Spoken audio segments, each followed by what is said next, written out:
우리 세례 요한의 아버지 사가랴는 우리 5절 말씀에 보면 아비야 반열이라고 이렇게 말씀을 하고 있습니다. 우리 역대상 24장 말씀에 보면 다윗은 아론의 아들이 넷인데요. 그 중에 2명이 죽습니다.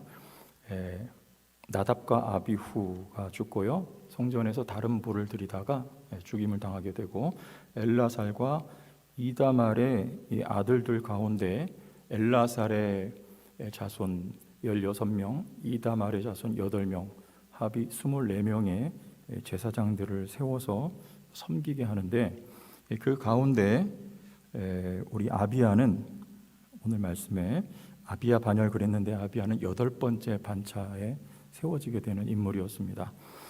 뿐만 아니라 그의 아내, 우리 사가랴의 아내 엘리사벳도 오늘 말씀에 보면 아론의 자손이다 이렇게 말씀하고 있습니다. 이 두 부부가 모두가 다 제사장 가문의 자손들이었어요. 그리고 특별히 오늘 말씀에 보면 이들을 의인이다 또한 이렇게 말씀을 하고 있습니다. 우리 6절 말씀에 보면 이 두 사람이 하나님 앞에 의인이니 주의 모든 계명과 규례대로 흠이 없이 행하더라. 주의 모든 계명과 규례대로 행했던 의인들.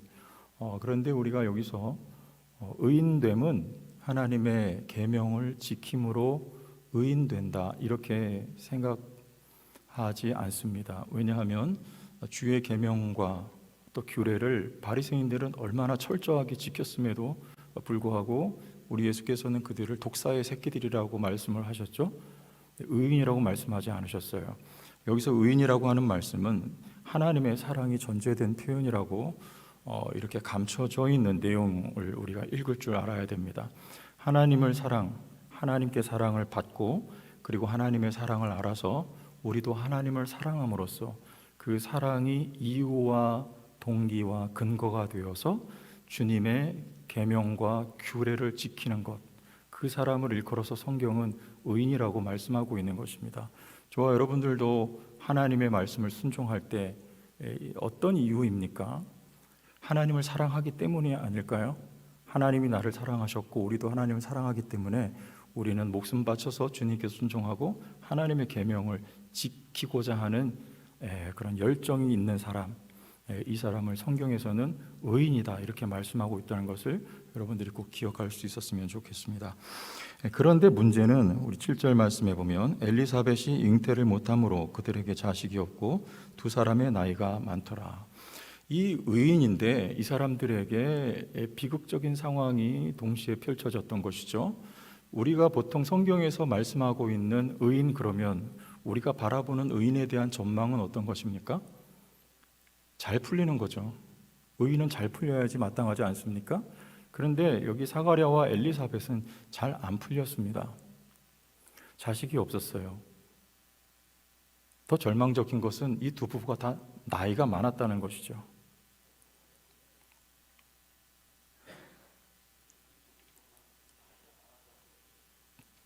저기 설교자가 한 사람 더 있는 것 같은데, 참 좋은 시대를 우리가 살고 있어서. 그런데 우리가 이유를 알면 이게 과연 절망적인 상황이 아니라는 것을 우리가 알 수 있습니다. 무슨 이유일까요? 우리 이와 비슷한 사례가 사무엘상 1장 5절에 이렇게 말씀을 하고 있습니다. 한나라는 인물이 나오는데 한나에게는 갑절을 주니 이는 그를 사랑함이라. 그러나 여호와께서 그에게 임신하지 못하게 하시니. 이게 이유입니다. 여기 엘리사벳도 임신하지 못했고 한나도 임신하지 못했어요. 그러나 이 둘은 비슷한 사례예요. 왜 이런 상황이, 의인들에게 왜 이런 상황이 펼쳐지는가? 이유는 하나님이십니다. 하나님이 막으셨다. 하나님께서 잉태하지 못하게 하셨다. 이거예요. 하나님이 이유입니다. 따라서 우리가 이 점에 있어서 일은 하나님께 달려 있다는 것을 우리가 명확하게 하고 넘어가야 됩니다. 나이가 젊었어도 하나님이 막으시면 안 되고, 안 돼요. 하나님이 막으시면. 그러나 나이가 많아도 하나님이 여시면 됩니다. 아무리 우리 눈에 보이게 가능해 보여도 하나님께서 다 드시면 안 돼요. 그러나 불가능해 보여도 하나님이 역사하시면 가능해집니다. 하나님의 일의 시작이요, 출발이에요. 그러므로 우리는 우리 삶의 모든 가능성을 하나님께 두어야 돼요. 우리의 상황과 형편에 두지 않습니다. 교회의 인적 자원이 얼마나, 교회의 재정이 넉넉하나, 이게 아니고요, 하나님께 있는 거예요. 인적 자원이 아무리 많고 재정이 넉넉해도 하나님이 길을 여시지 아니하시면 안 되는 것이고, 인적 자원이 부족하고 재정이 넉넉하지 못해도 하나님이 길을 여시고 하나님이 역사하시면 길이 열려지는 것이죠. 그러면 하나님이 왜 막으셨을까요? 이거 중요한 것이죠. 한나의 경우나 우리 엘리사벳의 경우나 둘 다 동일한 케이스입니다. 한나의 경우는 첫째는 두 가지예요. 연단의 때이며, 그리고 두 번째는 하나님의 뜻이 이루어질 때까지예요. 연단의 때. 분인나에게 자식이 없어서 학대를 받은 한나, 얼마나 괴로웠을까요? 얼마나 연단의 시간이었을까요? 그 시간에 얼만큼 기도했을까요? 하나님은 우리를 사용하실 때 연단하시고 기도시켜서 사용하신다는 것을 알아야 됩니다. 우리의 연단의 때예요, 연단의 시간에. 두 번째는 하나님의 때가 이르기까지요. 당시에 하나님의 뜻을 위한 때에는 사무엘이 나타나는 때예요. 이스라엘 백성을 위하여 하나님께서 사무엘을 주실 그 때가 차기까지 한나는 자녀가 없는 상태로 연단 속에 하나님의 때를 기다리며 인내해야 되는 형편 속에 살아야 했던 것과 마찬가지로 오늘 말씀 엘리사벳도 마찬가지입니다. 우리가 많이 들어서 알지만 당시에 자녀가 없다는 것은 그건 정말로 비극적인 상황인 거예요. 요즘도 그렇습니다. 당시는 더더욱 그랬어요. 그 상황 속에 엘리사벳과 사가랴는 하나님 앞에 기도합니다. 자녀 달라고 기도해요. 그러나 자녀가 주어지질 않는 것이죠. 그리고 이제는 나이까지 너무나 많이 들어버린 것, 그 모든 길고 긴 과정 속에 말로 다 표현할 수 없는 어려움과 고통이 있었을 때 그들은 그 상황 속에 연단되어 가고 있는 거예요. 뿐만 아니라 두 번째, 동일하게 때입니다. 어떤 때입니까? 우리 갈라디아서 4장 4절 말씀에 때가 참에 그랬어요. 하나님이 아들을 보내주셨다. 우리 역대상 24장 말씀 보겠습니다. 10절과 11절. 10절, 일곱째는 아까 말씀드린 그 제사장들의 명단입니다. 일곱 번째는 학고스, 여덟 번째는 아비야, 다음 절, 아홉째는 예수와, 열째는 스가냐요. 아홉째는 예수와는 곧 예수입니다.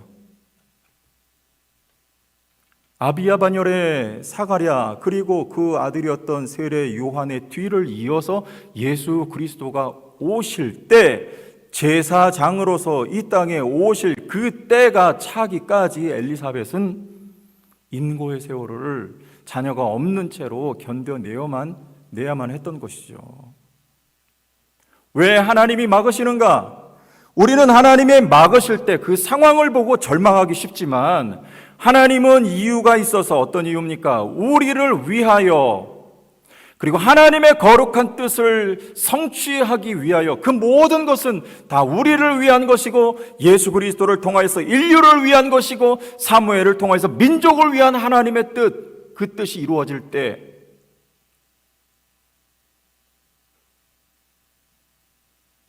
그때가 여기까지 하나님은 때로는 일이 더 이상 진척되지 아니하도록 막으신다는 것을 우리가 알 때 우리는 이 내용을 빌어서 오히려 하나님 앞에 절망하지 아니하고 감사할 수 있지 않겠습니까?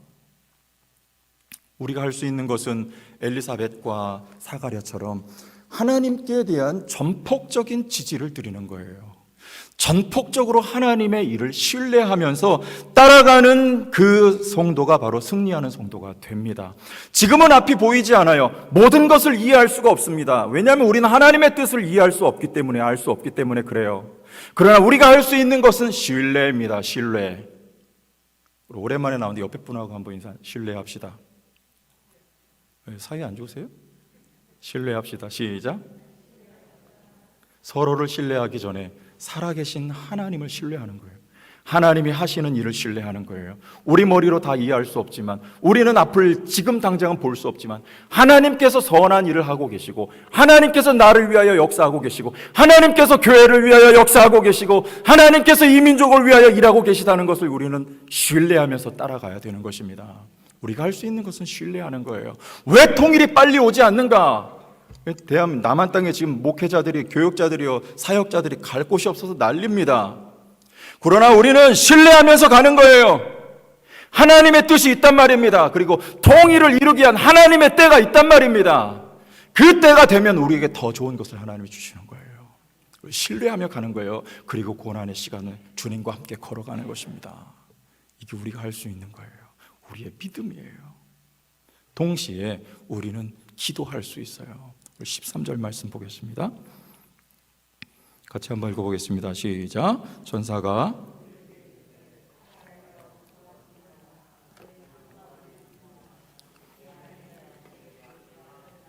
그 이름을 요한이라 하라 그랬습니다. 뭐라고요? 너의 간구함이 들린지라. 하나님께 엘리사벳과 사가랴가 지금 기도한 것이 아니라 과거로부터 계속해서 지금까지 기도해 왔습니다. 그 말을 하는 거예요. 지금 하나님이 사가랴의 기도를 제사장 직무를 수행하는 동안에도 들으셨겠지만, 그러나 과거로부터 부르짖었던 그 기도를 하나님이 들으셨어요. 여러분, 지금 당장 하나님의 일이 펼쳐지지 않는 것 같다 하여도 우리가 드리는 그 기도를 하나님이 듣고 계세요. 기도를 들으세요. 그런데 그 기도의 내용이 어떤 것이었을까요? 여러분 한번 상상해 보세요. 엘리사벳이 사가랴가 어떤 기도 드렸을까요? 아들 달라고 기도한 거예요. 그냥. 한나가 무슨 기도 드렸을까요? 민족을 위해서 한나가 기도했을까요? 그렇지 않습니다. 브린나의 공격 때문에 괴로우니까 하나님 앞에 단순한 거예요. 원색적이고 필요를 구한 거예요. 아들 달라고 기도한 겁니다. 여러분, 우리의 기도의 내용이 그래요. 뭐 차원 높고 수준 있고 그런 거 좋지만, 여러분 어떤 기도합니까? 우리가 하나님의 뜻을 구하는 것이 물론 필요하지만 우리는 하나님의 뜻을 다 몰라요. 우리는 하나님 앞에 솔직한 기도 드리면 됩니다. 우리의 필요를 구하는 기도 하나님이 들어서 응답하여 주십니다. 건강이 필요하면 건강 기도하십시오. 여러분 돈이 필요하면 돈도 기도하세요. 하나님 앞에 모든 것을 다 우리 기도할 수 있어요. 하나님이 다 들어 응답하세요. 그러나 한 가지 기억하십시오. 하나님은 우리가 기도하는 것보다 더 좋은 것, 더 큰 것으로 응답하여 주신다는 거예요. 한나도 엘리사벳도 스가랴도 그냥 아들 구했어요. 그들이 장차 앞으로 어떤 일을 행할 인물 달라고 기도한 적이 없습니다. 꿈에도 생각 못했던 거예요. 민족을 위하여 사무엘이 그런 기도한 적 없습니다. 자기의 필요 구한 거예요. 아들 주세요, 아들. 술 취한 여인처럼 하나님 앞에 나와서 아들 달라고 기도했던 거예요. 그러나 하나님은 더 큰 거 주신 거예요. 엘리사벳도 사가랴도 마찬가지입니다. 아들 달라고 기도했어요. 그러나 하나님은 더 큰 것을 주셨어요. 사무엘은 어떻게 쓰입니까? 다윗을 통하여 이루어질 하나님의 왕국을 예비할 인물로 쓰임받아요. 세례요한은 어떻습니까? 하나님의 나라가 이 땅에 임할 예수 그리스도를 예비할 인물로 쓰임을 받습니다. 생각하지 못했던 거예요. 상상하지 못했던 것입니다. 우리는 원색적인 기도, 우리의 필요를 구했지만 하나님은 우리가 구한 것보다 더 좋은 것으로 채워주신다는 것을 우리가 믿을 수 있길 바랍니다. 야곱이 그렇게 했어요. 창세기 28장에 보면 야곱이 형을 속이고 삼촌 집으로 가다가 노중에 하나님의 임재를 경험합니다. 그리고 나서 야곱이 했던 기도의 내용 우리 말씀 통해서 보겠습니다. 야곱이 소연하여 이르되 하나님이 나와 함께 계셔서 내가 가는 이 길에서 나를 뭐 하시고 지키시고, 자기 안위 위해서 기도하는 거예요. 먹을 떡과 입을 옷을 주시오. 21절 내가 평안히 아버지 집으로 돌아오게 하시오면 여호와께서 나의 하나님이 되실 것이요.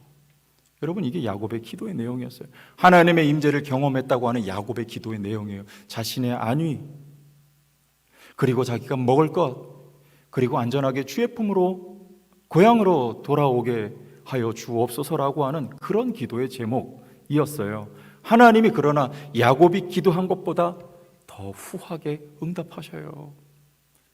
처첩을 주시고 자녀들을 주시고 재물도 하나님이 넘치도록 채워주셔서 안전하게 고향으로 돌아오게 하십니다. 기도 응답하여 주십니다. 그러나 그보다 더 야복 강가에서 야곱은 환독뼈가 부러져요. 그리고 나올 때 다리를 절면서 나옵니다. 야곱이 다리를 절면서 나왔다는 것은 역설적인 거예요. 그가 이제서야 바른 걸음을 걸을 수 있게 되었다는 거예요. 이전에는 자기 생각, 자기 힘을 의지하여 살았던 야곱이 이제는 다리를 절었지만 하나님이라고 하는 지팡이를 짚고서 걸어가는 인생, 이게 바르게 걸어가는 성도의 모습입니다. 그래서 그를 이스라엘, 하나님과 더불어 강하여져서 이긴 자를 이스라엘이라고 하는 거예요. 야곱은 원색적인 기도의 내용, 자기의 필요를 위하여 기도했지만 하나님은 상상할 수 없는 놀라운 축복과 은혜로 야곱에게 더하여 주셨다는 것을 우리는 기억해야 됩니다. 여러분, 기도합시다. 기도할 수 있기를 원합니다.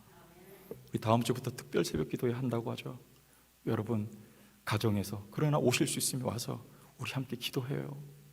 우리는 하나님의 뜻을 다 몰라요. 그러나 우리에게 주어진 상황 속에서 우리가 드릴 수 있는 기도를 드리는 거예요. 그러나 하나님은 그 기도를 들으신다고 하셨습니다. 그리고 우리에게 응답하시되 우리가 생각한 것보다 더 크고 놀라운 것으로 갚아주시고 역사하여 주신다는 약속의 말씀을 우리에게 주고 있는 것이에요. 우리는 하나님의 뜻과 계획을 다 모릅니다. 절망적으로 보이는 상황이라 할지라도 우리는 그분을 전폭 신뢰하고 믿음으로 지지하고 갈 수 있기를 바라고, 더불어서 우리가 하나님 앞에 믿음으로 간구하기를 원하고, 우리의 필요를 구할 때 하나님은 더 좋은 것으로 채워주시는 은혜의 하나님인 것을 우리가 기억할 수 있기를 예수님의 이름으로 축원합니다. 우리 성도교회가 그렇게 새롭게 일어납시다. 기도하겠습니다. 하나님 아버지, 은혜와 사랑을 감사합니다. 오늘 누가복음 말씀에 하나님 엘리사벳과 사가랴도 의로운 자여 제사장 가문의 자손들이었지만 하나님 비극적인 상황 속에서 하나님을 전폭적으로 신뢰하였던 그 믿음을 우리도 본받게 하옵시고, 하나님 앞에 응답의 기미가 보이지 않아도 지속적으로 간구할 때 그 기도 들으시고 더 좋은 것으로 채워주셨던 하나님의 은혜와 역사가 교회 가운데 가득하고 우리의 개인의 삶에 그 역사가 경험되게 하여 주옵소서. 예수님 이름으로 기도하옵나이다.